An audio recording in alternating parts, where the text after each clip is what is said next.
Look at them, parading around like peacocks. These scoundrels, rotten to their very core. See how they proudly display their vices and shameful privileges, tirelessly working to drag morality through the mud, trampling love itself. The Queen is said to have read your liaison before her husband banned it. It's hilarious, isn't it? I'm not surprised.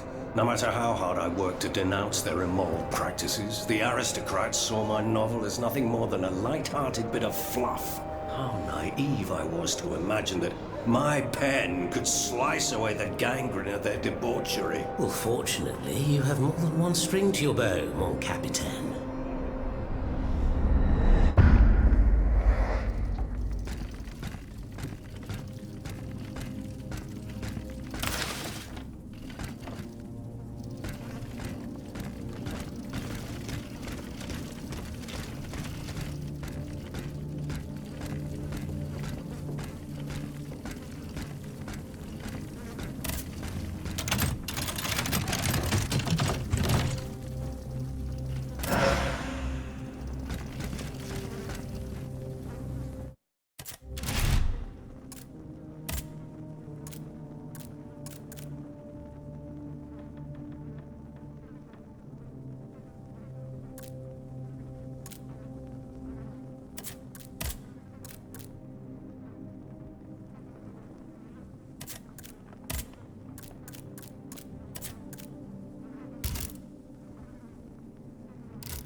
Monsieur Marat.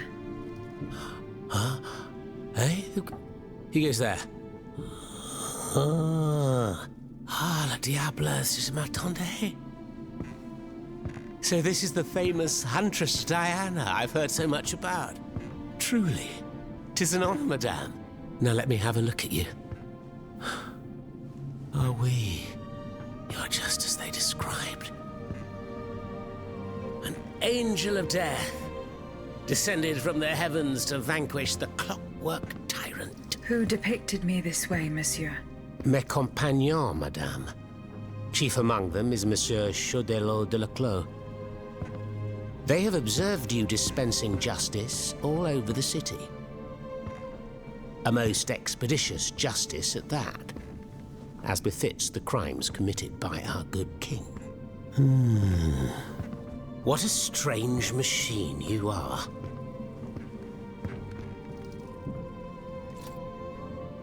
Gifted with intelligence, clearly, but also with speech and the freedom to do as you please. Cependant, you are still an automat.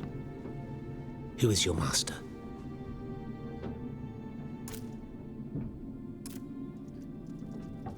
I serve only myself, and you, Monsieur Marat.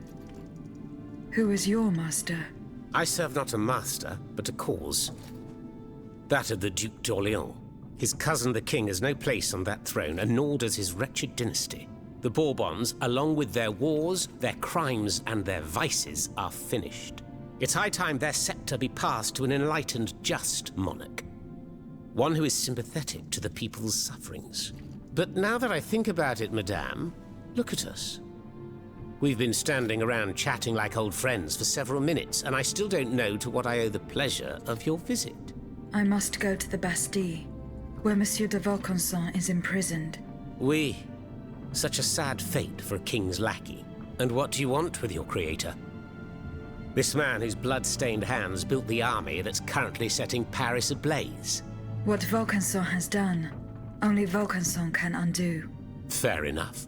Alas, while I come and go as I please through these tunnels, it is impossible to enter the fortress. Impossible, dites-vous? A sanguinary automat is spreading death and terror in the depths of this quarry. At the cost of their lives, my comrades were able to sabotage the floor of the cave to limit its movements. Nevertheless, it stands between you and the tunnel that leads to the Quartier du Temple. And that's the only way to reach the Bastille. And yet that's exactly what I intend to do, Monsieur Marat. À votre guise. I shall not attempt to dissuade you. There is one small thing, though. I had to disable the mobile walkways to protect myself from the automats. But since you managed to come here, I assume you already know a lot about these devices. Indeed. Here. This would allow you to reach the lower tunnels.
Thanks to what I learned from Monsieur Marat, I will use the mobile walkway to reach the lower levels.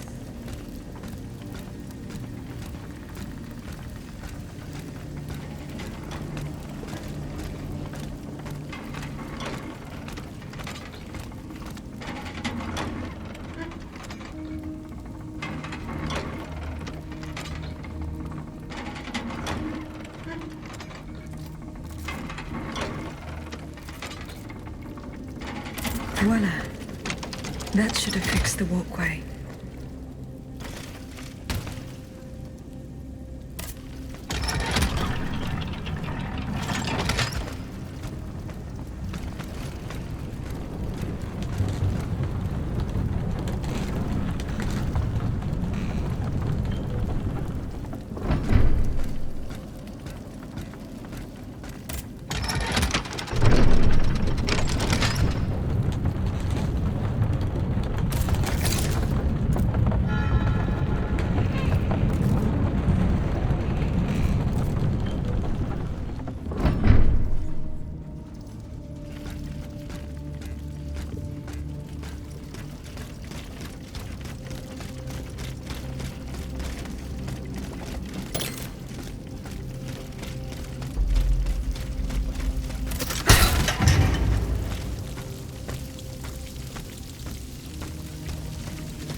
Monsieur Laclos was the Duc d'Orléans' faithful retainer. He was to prepare the way for his takeover, and now he has become one of the king's most bloodthirsty automats. How ironic.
What of your plan to go to the Bastille?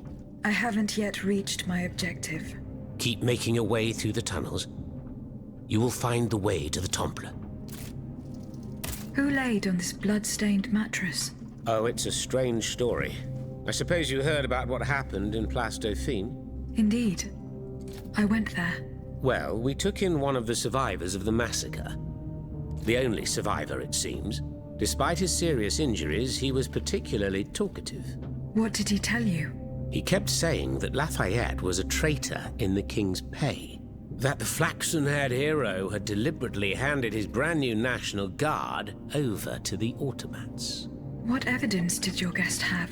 Nothing substantial, unfortunately. It was based on a simple rumor that was circulating in the camp shortly before the Royal Army attacked. It would appear that several volunteers carried a yellow cartridge in their cartridge pouches. Most likely a subtle way for the conspirators to recognize each other. The subsequent disaster would tend to confirm this hypothesis. Vous ne croyez pas? These are suspicions. Nothing more. Right you are. Oh, if only I had proof of this conspiracy.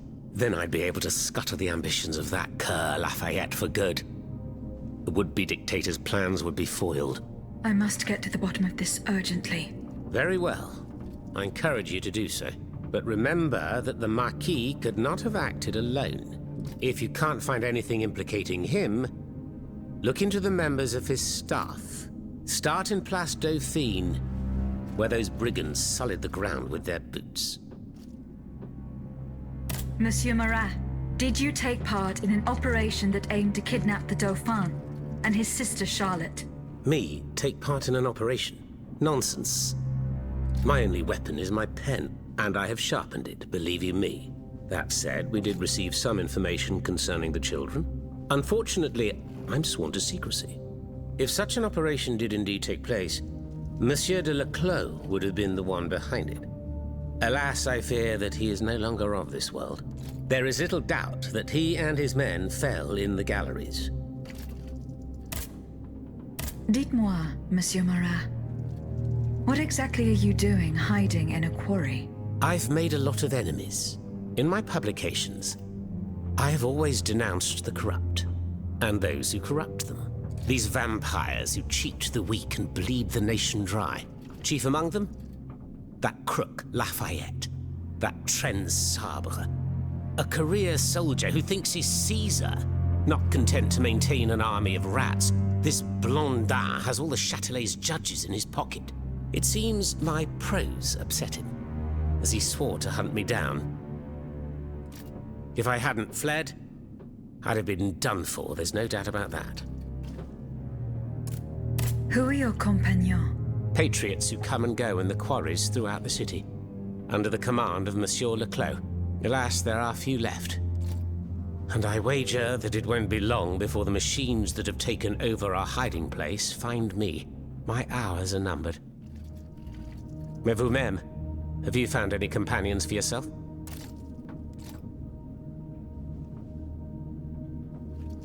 Members and supporters of the Third Estate have gathered at the Cordelier Convent. Would you be so kind as to name them? In addition to Monsieur de Robespierre, the Comte de Mirabeau is there. Le Flambeau de Provence. An artful chameleon who skillfully dons every color of the rainbow. The Marquis de Lafayette, Monseigneur de... Say no more. They're just the privileged class celebrating the marriage of cowardice and treason. With adversaries like them, the king is sure to triumph.